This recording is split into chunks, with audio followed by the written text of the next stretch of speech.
બહુ સાચું કહું છું ભક્તો, અમે નામ ઠાકોરજીની મરજીતાનું નામ ઘર સભા એટલા માટે રાખ્યું છે, જ્યાં સુધી ઘર પવિત્ર ન થાય. બે પ્રકારના ઘર, ઈટો માટીથી બનેલા ઘર જે આપણે રહીએ છીએ એ ઘર છે, જ્યાં આપણે રહીએ છીએ. અને બીજું ઘર આ શરીર રૂપી ઘર. કયું ઘર? આ શરીર ઘર છે.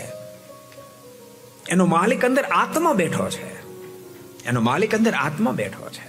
આનું ઘર સભા નામ એટલા માટે આપણે રાખ્યું છે કે જ્યાં આ શરીર બોડી રહે છે એ ઘરે પવિત્ર બની શકે, અને આ આત્મા જે બોડીમાં રહે છે એ બોડી પણ પવિત્ર બની શકે.